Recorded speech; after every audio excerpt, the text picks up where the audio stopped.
Hello everyone, my name is Sarah. As Ellie said, I work in the education team here at CAFOD, and I was privileged enough to be able to accompany Leah and Ryan on their visit to Lebanon just a few weeks ago. We travelled at the end of October, um, and I'll hand over to Leah and let her tell you a little bit more about herself. So, hello everyone. My name is Leah, and last year I worked in the youth ministry team in the Diocese of Hexham and Newcastle, and there I was a CAFOD ambassador, and that is how I originally got involved with CAFOD and working with the refugee crisis. I was fortunate enough to be asked to go to Lebanon a few weeks ago, and there I experienced lots of different things and was lucky enough able to visit refugee camps and just see Lebanon as well. Lebanon is a really, really beautiful country and it's got an amazing culture and amazing food. But because of the refugee crisis, it is experiencing a lot of difficulties at the moment. Officially, there are around 1 million registered refugees, but our experience of, me, of meeting lots of different people led us to see that people believe that refugees are making up over half of the population of Lebanon at the moment. Although that is not official, that is what we heard a lot while we were in Lebanon. When we were in Lebanon, we visited two of CAFOD's partners. The first one was Association Najdeh, and we also visited Caritas Lebanon. I'm just going to talk through some of Association Najdeh's work and the work that we saw while we were in Lebanon. So Association Najdeh was set up to primarily help women who are Palestinian refugees in the refugee areas in Lebanon. It was set up because women in these situations are facing triple discrimination as Palestinians, as a refugee, and as a woman. So a lot of the work that Association Najdeh does is focused on helping them. Most of the staff at Association Najdeh are Palestinian refugees themselves, and they really are passionate about helping those in their community. A lot of the work that we saw at this partner was focused on psychosocial support for women and for children. So there was a kindergarten where children were learning how to read and write, but also they were being allowed to experience, you know, like relaxing and playing and having the opportunity to interact with each other and live life as a normal child. So they did, practicing their writing. In groups, they were colouring, listening to stories, and drawing pictures from the stories that they heard. So we really did see a large range of different activities. In certain psychosocial support lessons, they were learning about their human rights. In Lebanon, refugees, in particular Palestinian refugees, experience difficulties with their access to human rights. A lot of them are discriminated against, and human rights aren't always taken very seriously. So it's really important that these children are learning about their rights and what they should have. So they learnt this through different games and different activities. Another way that they were doing psychosocial support lessons was through yoga and relaxation exercises, which was amazing to see because it was something that I didn't really think would happen, but it was just so intriguing, and it was just so lovely to see that this is actually what some of the children needed due to such traumatic experiences at home. They're not getting the opportunity to really relax, but this is allowing them to take a moment in their day to really relax and focus and kind of let go of some of the trauma that they're experiencing. They also did this through drawing and exercises run by a psychologist. This is me with one of the children in a psycho-social support group. She was explaining about her drawing and about her life in the refugee camp, and it was just really lovely to hear from all these different children. Another part of their work is vocational training. Now, this picture looks a bit odd, but in it we witnessed a hair and beauty vocational workshop. The women in the picture attend this vocational training, and we saw them learning on this day how to do facials. That is why there is a woman lying down. But it was so inspiring to be in that room with that group of women. They were so enthusiastic and passionate about learning a new skill and being able to do something, as a lot of them are unable to work due to the discrimination and being Palestinian refugees especially. So some of the women that we met were able to, because of this training, set up their own business in the camp, and they could earn income from there. But it was also something to do is because people are unable to work, they're finding that they're lacking independence and lacking structure in their lives. So again, it was bit odd meeting people and seeing them having a facial, but it was really, really inspiring to see this work at hand and how it was impacting the women's lives in such an amazing way. The conditions of the camp were not as I expected. I was quite surprised. I did think that when you hear refugee camp, you think of tents, but this is very much a structure that has been there for a long time.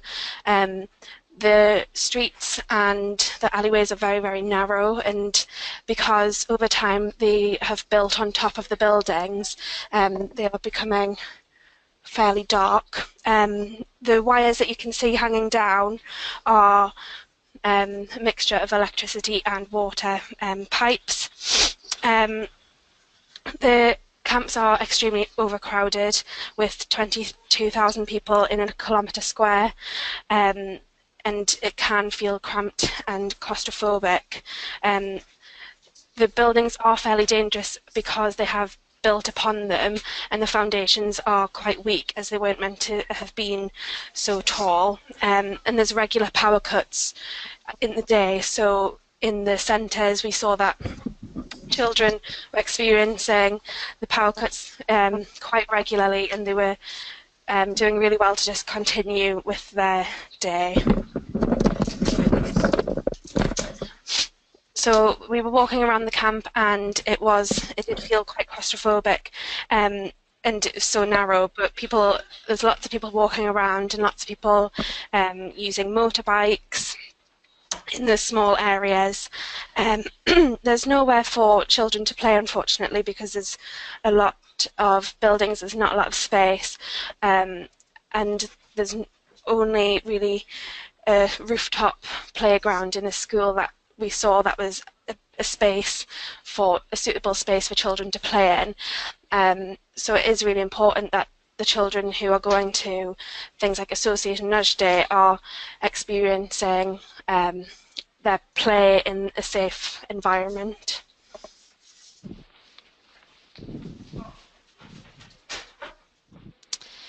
So this is Sarah again now. I'd just like to share a few of the people that we met at Association Nudge Day.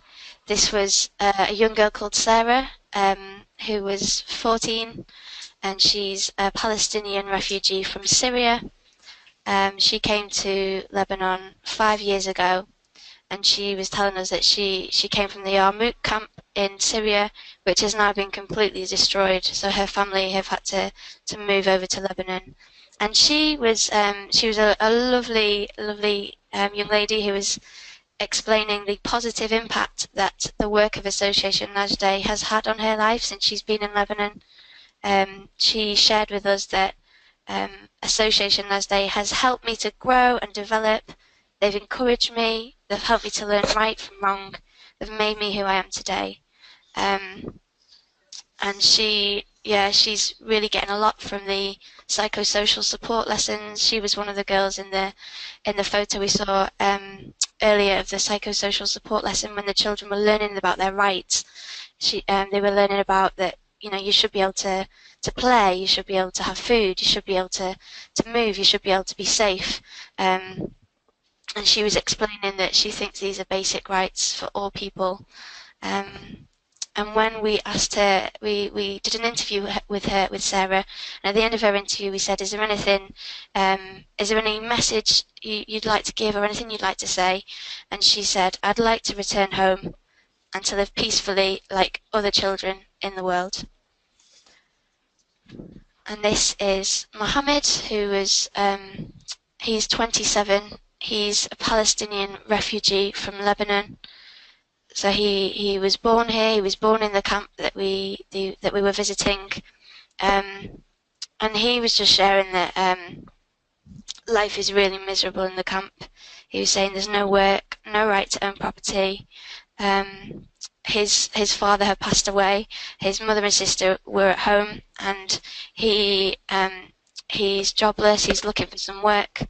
But he was just explaining the frustration of not being able to find work because he's discriminated against because he's Palestinian.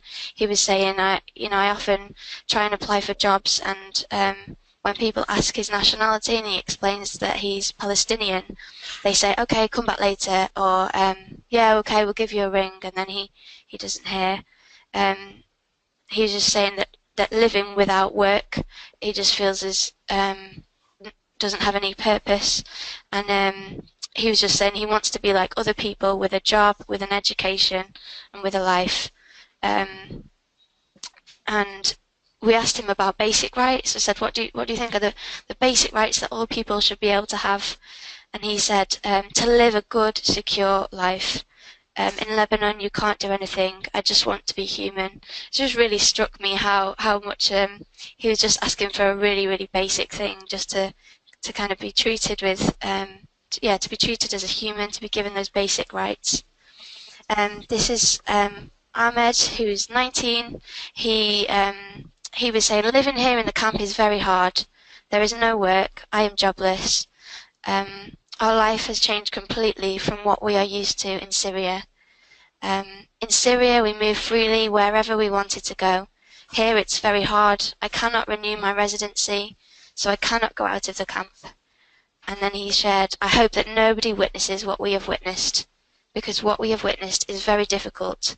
And of course, if there was no crisis in Syria, I would go back.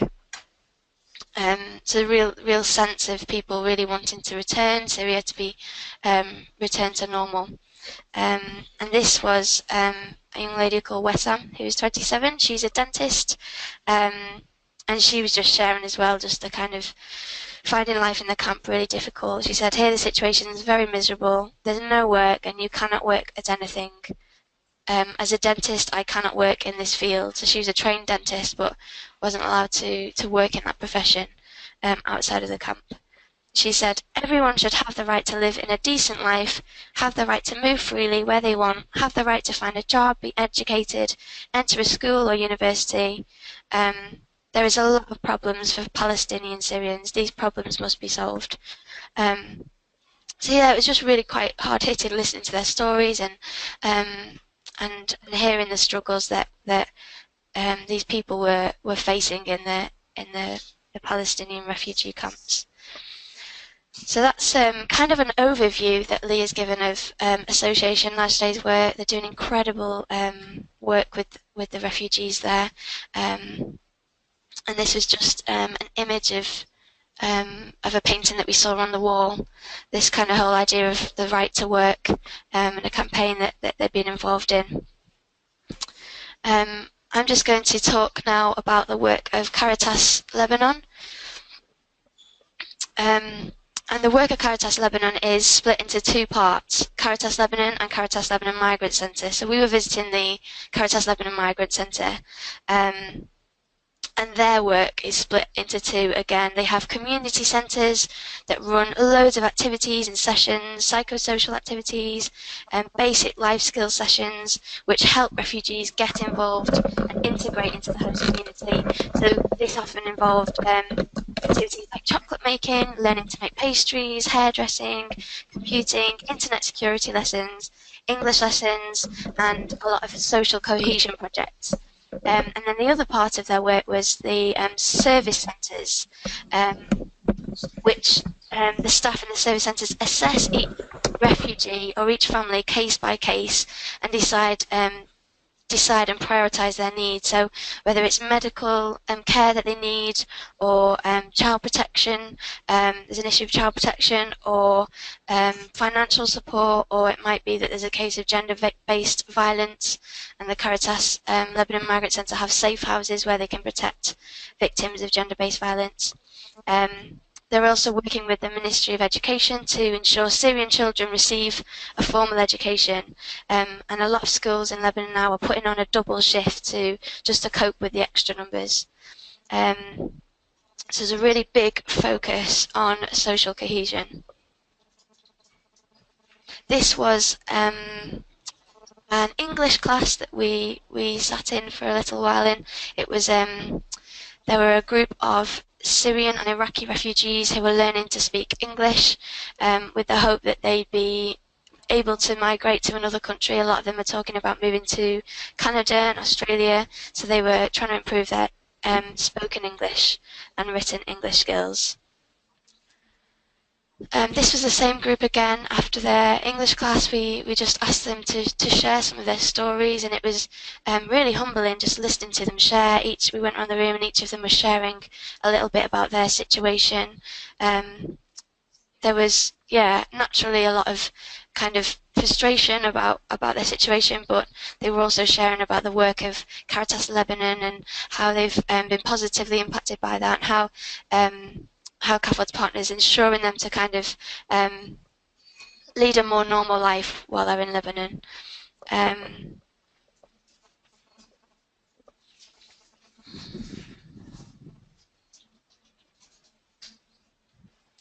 This was a group we visited, a group of children and a few of their mothers who were having a literacy lesson in Arabic, and we just stopped while they were having their break time to chat to some of the children and get to know them a little bit. A really, really, really lovely bunch of children, and we were asking them, what are you learning today, and what do you like doing in your free time. We asked them what they want to be when they're older, and they were sharing. One of them wants to be an architect, another wants to be a teacher, another one wants to be a singer. So most of this group were Syrian refugees.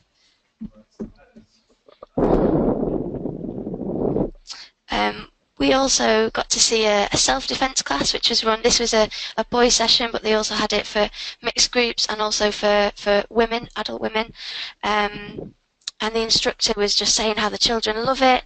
He's really noticed a difference in the children, seen their stress levels decreasing, and it's really important that they have this strong bonds developing, and that they're able to create new friendships as well and new relationships.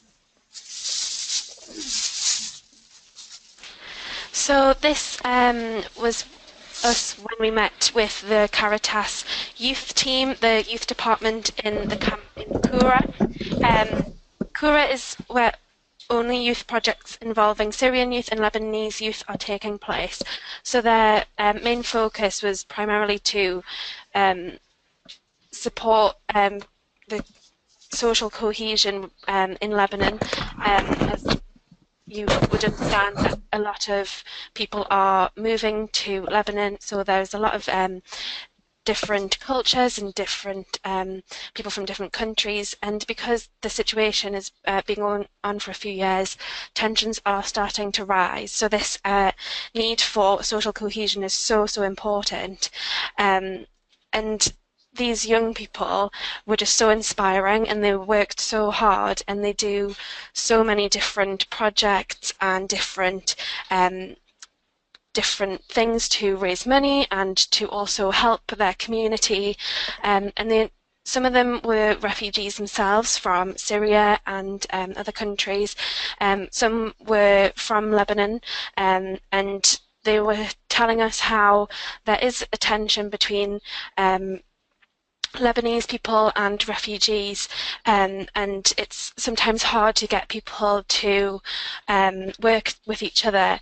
But even the youth teams are bringing together people from different countries, and it's inspiring others to do the same and to not be afraid to do that as well. Um, the Caritas Youth Department, this particular one, had over 120 activities throughout the year. So it went from handing out water bottles at the marathon, distributing food. They did things like refurbishing a prison, painting schools, everything you can imagine.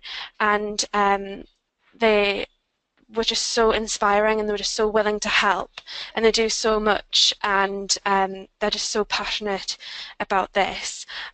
All of the activities were self-funded by them as well, so all projects that they did, including they had a World Laughter Day where they just wanted, to create positivity, and they did a parade. All of that was they also raised the money for it as well. So it wasn't it's not just the events that they're putting on, they're also spending a lot of time planning and fundraising for all the events that they do. It's really, really remarkable and just amazing to see. And a lot of NGOs are looking to do similar projects because they're understanding now that we need a mid-long-term plan, not just emergency things in place. One of the people that we met was a girl called Aya, and she was telling us about how she was volunteering with Caritas, the youth department, and why she loved it. This boy, his name is George, and he was 14, and he was telling us all about how he loves being part of the youth department. He is the youngest person in the youth team, but he still has a very important role. He's in charge of the logistics for all their events, so he plans where things will go. He makes sure they've got all their resources and anything else that they need. And it was just so inspiring to hear some things that he was saying from such a young person. He was telling us all about how he just absolutely loves volunteering, and he'll sometimes ask the leaders, why aren't we doing more? He's really, really passionate. And one thing that really struck me about George was that he said to his friends, who often make excuses to not help and volunteer, he will always say to them, volunteering isn't something you do in your spare time. Volunteering is something you do in your volunteering time. You have your schoolwork, you have jobs, you have spare time, and then you have volunteering time as well. It's really, really important to make time for that to help others. And that was just amazing to hear from someone who's only 14, and just to see how passionate he was. This was a sign that was in the migrant centre, and it was just kind of clarifying their aims, and just, they really want to rebuild the future for the refugees. So, as you will know, CAFOD has been collecting messages of hope, and the Catholic community have been writing thousands of messages of hope for refugees. When we went to Lebanon, we shared some of these messages that people in the UK have been writing with people, with some refugees there. It was really amazing to see. Some of the refugees were really comforted by the fact that people in the UK were thinking about them, and surprised some as well to think that people were actually thinking and praying um, for them, and but obviously they did stress that they want us to share their messages, as to like share their stories so more people are aware of it as well. When we shared the messages with them, we also asked a few of them to write their own messages of hope for their future, and it was really, really inspiring to see their messages and what they hoped for the future. Uh, so this is Madeline, and she said, "Thank you for your help and support, and thanks everyone for standing back beside us. We really appreciate that. We love you. Thank you again for what you did and what you are going to do." And this is Ali, and he said, "We just need you to sympathise with us because we feel like nobody is thinking of us here, and we are treated in a very racist way. We need the world to just treat us like human beings." So Ali was naturally frustrated with the situation that he's in, but he did um, appreciate that we are thinking of him, but he's living in a very difficult situation at the moment. This was in the vocational workshop, in the beauty workshop, and we asked the women there to write their messages of hope. A lot of the messages were a lot of their hopes for their future included wanting to return to their homes in Palestine or in Syria, and wanting to find work so they can support their children. And some of the younger ones wanted to continue their studies and really hoping that Syria can turn to normal again. So the lady on the So Jassim, this this man here, he said, "I want to go back to my country, Syria, and I hope peace will be in all countries." Aya, who we mentioned earlier, her message was to make everyone feel the peace inside, regardless of not of nationality, gender, age, or religion. And Adnan, who is a Syrian refugee in the Caritas Lebanon youth team, said, "I hope that the war will end soon and all Syrians can go back to Syria and rebuild it, because the children of the war have the right to live their childhood."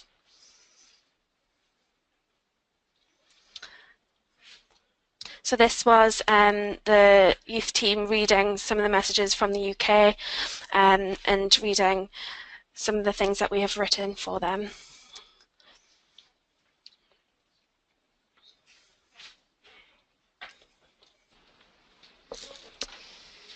So just to kind of share a little bit my personal experience of being in Lebanon with Leah and Ryan, it was so incredibly inspiring to see the amazing work of CAFOD's partners, both Association Najday and Caritas Lebanon Migrant Centre.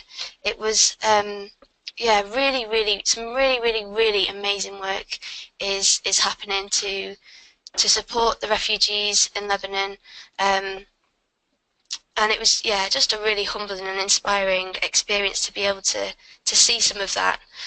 But on the kind of flip side of that, it was really eye-opening to gain a very small insight into the scale of the refugee situation in Lebanon, to be made even more aware of the complexities of each individual refugee's situation, the difficulties that refugees are facing, and the real needs there, and the problems and struggles that they are going through, and also the struggles of the host community. It was amazing to see a country so small and so populated be hosting such a huge number of refugees. And 5 years later, the problems continue, and yet there's, Leah mentioned earlier the so the rise in a few tensions for a minority of the population who are finding it really difficult, understandably, to host such a huge number of refugees. But even with that, just to see that these social cohesion projects, where you have Lebanese and Syrian refugees coming together to do social impact projects, was really, really inspiring. Um, and I think one thing that really struck me throughout the week was something about dignity, and how the people that we met were so keen to share their story, to have their story heard, and that we would come back to the UK and share these stories with people in the Catholic community in England and Wales here. And yeah, just to yeah, there was definitely something for me around dignity, and the fact that when we'd ask what is your hope for the future, the stuff they were saying was really, really basic, like to be treated like a human, to be given basic human rights. So there is definitely it's definitely got me reflecting on human dignity, and how we um, how we treat people with dignity, and the things that take away our dignity as well. But yeah, it was overall an incredibly inspiring and humbling, but also really eye-opening trip. So my overall experience of being in Lebanon was absolutely amazing, and like Sarah said, it was really eye-opening to all the different complexities there are to the crisis. It's so much more complicated than I originally thought. But what I loved seeing in both Association Najde and Caritas Lebanon was the work with young people and children. Last year I worked with lots of different children, and I'm now training to be a primary school teacher.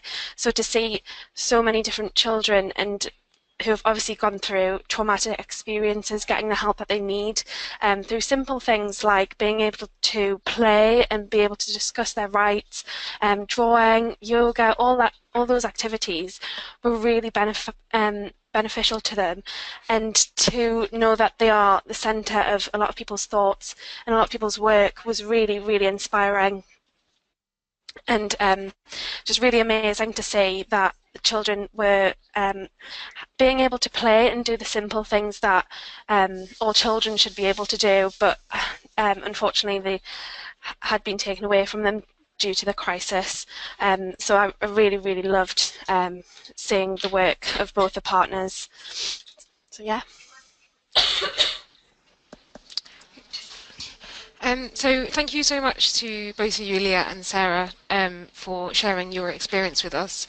It's been really amazing to hear everything that you experienced and saw in Lebanon. I was just wondering if anyone has any questions for either Leah or Sarah, if you could type them into the questions box and then I can pass them over to them. But just to begin, I thought it was really interesting, Leah, what you said about the young man that you met who said about that volunteering time, it's not your free time, you've got your volunteering time and your free time and your school time. So I was wondering if you could tell us a bit about your journey as a CAFOD volunteer and if you have any plans for the future with CAFOD. So my journey with CAFOD, I've always kind of known about CAFOD and fundraised it for in school, and my family are big supporters of CAFOD as well. So last year when I was part of the youth ministry team and I was asked to be a CAFOD ambassador, I was really, really excited about that. As CAFOD ambassadors last year, we decided that we would like to get the young people we worked with to understand the refugee crisis a bit more.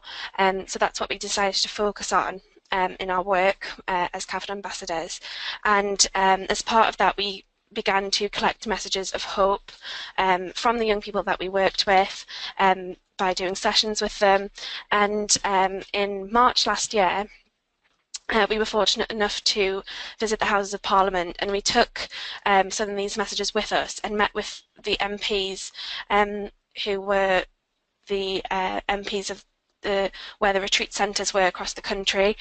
So we managed to meet with, I think it was about 5 or 6 MPs, and it was really, really exciting to be able to share the messages of the young people, and to see their response, and the effect of that. We were mentioned in Parliament, in the House of Commons, in a debate when they were talking about refugees, and one of the MPs that had been there and talked to us said in this discussion that we need to talk about refugees and the refugee crisis in a more sensitive way. So it was really exciting to do that. Right. Thank you very much. So just one question that's come in. Was there one person that you met or something in particular that you experienced which really, really stood out to you as the made thing of your visit? In the workshop with the women for the beauty and hairdressing, we met three women there who were all sisters. Two of them were married and one of them wasn't. But they were just so inspiring because they were so bubbly and they were so funny, and they were just amazing people, and they were just telling us all about their life, and they were really inspiring because although they didn't want to be in Lebanon, they were really making the most of what they had, and really looking towards the positive, and they were really focusing on using this beauty training to be able to set up their own business, and they were working together as sisters, and they obviously just loved each other so much, and it was just lovely to see them working and getting really excited about and passionate about their work. Thank you so much. And just a message from Susan. She said that a huge thank you to Leah for coming into CAFOD today to share your experiences about visiting Lebanon and all the stories of the people you met. So she's found it very, very interesting and inspiring. So thank you very much. And I'm sure that everyone listening will agree that that Leah's story and the stories that Sarah shared with us are really very, very inspiring, and I'd like to encourage you to share this recording with your friends and families and your fellow parishioners. After the webinar has finished, you'll receive a follow-up email. In the follow-up email there'll be a link to the recording, and you can share that link with anyone you like, as many people as you like, so please do share it very widely.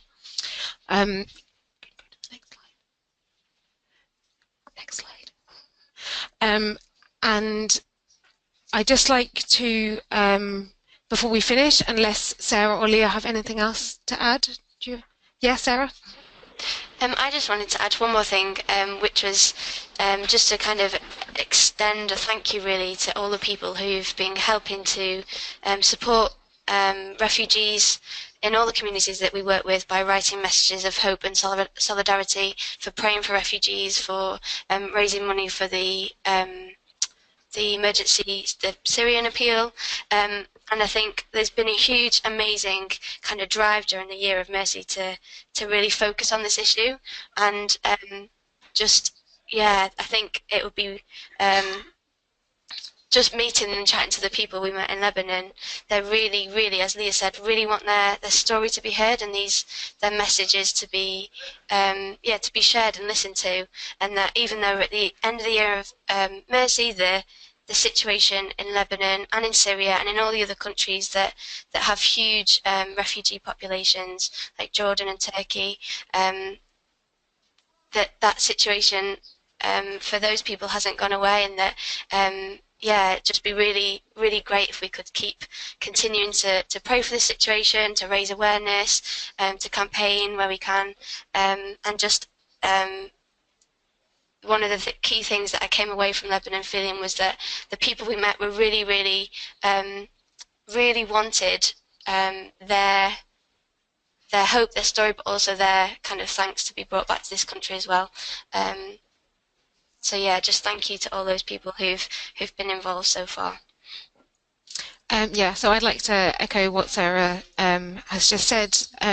We know that without the support of all our volunteers in parishes and in schools and all over England and Wales, this is what's enabling us, CAFOD, to support refugees in Lebanon and throughout the Middle East. So thank you very much. And again, we'd be really grateful if you could share this in your communities to let everyone know how important their support is. And just before we finish, I'd like to draw your attention to how you can support CAFOD's work with refugees, particularly at Christmas time. So with CAFOD's World Gifts is a way that you can give someone a lovely gift this Christmas, which will be changing lives across the world. So please do visit CAFOD's World Gifts website if you are behind on your Christmas shopping. This is the perfect way to catch up. So thank you very much again to Leah and Sarah. If you have any questions that occur to you after the webinar, or you've got anything you'd like to know more, then please contact volunteering@cafod.org.uk. Thank you very much.